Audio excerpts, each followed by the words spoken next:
Okay, चलिए दोस्तों, पुनः आपका फिर से स्वागत है एक नई वीडियो के अंतर्गत। और दोस्तों, आज जो हम बात करने वाले हैं, आप सभी बच्चों को पता होगा कि आज के दिन 13 तारीख के दिन जो बीएड के अभ्यर्थी थे और जो डीएड थे, बीटीसी भी बोल सकते हो, उन दोनों के बीच में आज एक सुनवाई थी। तो बीएड वर्सेस जो बीटीसी था, इसके अंतर्गत एक सुनवाई थी। इस सुनवाई को लेकर क्या निर्णय निकल के आया, किसके पक्ष में देखने को मिला, तो दोस्तों दोस्तों अगर मैं सरल शब्द में समझाने की प्रयास करूं, तो जैसे कि अभी कुछ दिनों पहले जब 9 तारीख के दिन सुनवाई थी, तो उस दिन जो एसएलपी दर्ज करी गई थी उसको उन्होंने वापस ले लिया।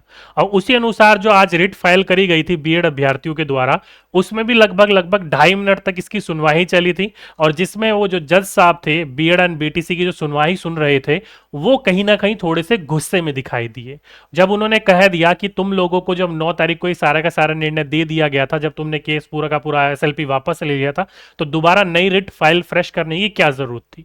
तो वहां पर देखा जाए तो कहीं ना कहीं बिहार पक्ष पीछे हटता हुआ दिखाई दिया गया, और वहीं पर ही थोड़ा सा वो गुस्सा आ गए। तो इसमें जो ये 2.5 मिनट का कन्वर्सेशन चला था, ज्यादा कुछ इसके अंतर्गत नहीं कहा गया, बस थोड़ा सा वहां पर गुस्साए हुए दिखाई दिए। जो कि आप सही बच्चों को पता है कि आज के दिन 13 तारीख के दिन इनकी सुनवाई थी। जो ऑनरेबल थे एएस, जो क्या था, भोपाना जी, उनके अध्यक्ष में पूरा का पूरा केस चल रहा था। पूरा का पूरा जो कर रहा था स्टेट ऑफ बिहार, और साथ ही साथ में जो दीपंकर गौरव जी थे, उनके बीच में केस चल रहा था। ठीक है। तो वो कहीं ना कहीं गुस्साते हुए दिखाई दिए, और अंतिम में जो ये 2-2.5 मिनट की कन्वर्सेशन चली, इसमें ज्यादा कुछ निकल कर नहीं आया। उसमें उन्होंने सिंपली क्या कर दिया गया, तो इन्होंने सिंपली जो अनिरुद्ध बोस जस्टिस थे, उनकी बेंच पर इसको ट्रांसफर कर दिया इस केस को। जैसे कि आप सही बच्चों को पता है, जब 9 तारीख के दिन सुनवाई थी तो वहां पर एसएलपी वापस ले लिया गया था। तो अब इन्होंने क्या करा, जज साहब में बोले कि ये केस जो है हम लोग कहां ट्रांसफर कर रहे हैं, तो ये हम कर रहे हैं जस्टिस अनिरुद्ध बोस की बेंच के ऊपर ट्रांसफर कर रहे हैं।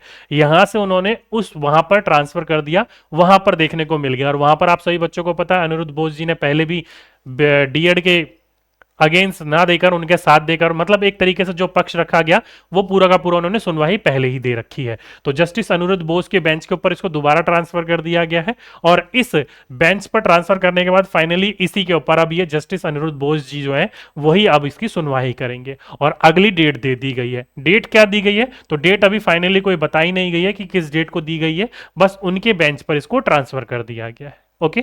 तो कहा जाए सिंपली मौके पर, अभी भी ये जो बीएड बीटीसी है, इसका फाइनली रिजल्ट निकल कर नहीं आया है। साथ ही साथ में दोस्तों, इस बेंच के ऊपर बहुत ज्यादा, चाहे वो आपके लगभग लगभग यूपी के अंदर जो 70,000 वैकेंसी इसके ऊपर पोस्टिंग हुई थी, उसके ऊपर बात चली।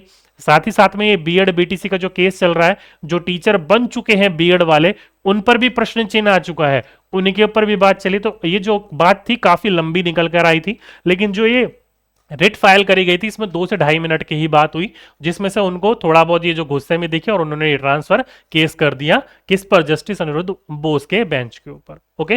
तो कुल मिलाकर अभी तक कोई निर्णय नहीं आया। बस इतना है कि कहीं ना कहीं ये जो केस है वो डीएड के पक्ष में जाता हुआ दिखाई दे रहा है। ठीक है।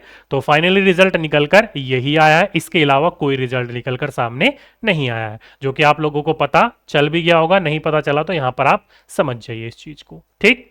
तो आज के लिए, अभी के लिए दोस्तों बस इतनी है। नई डेट अभी दी नहीं गई है, कब दी जाएगी वो देखते हैं। कोई अपडेट आएगा तो मैं आप लोगों को अपडेट कर दूंगा। ठीक।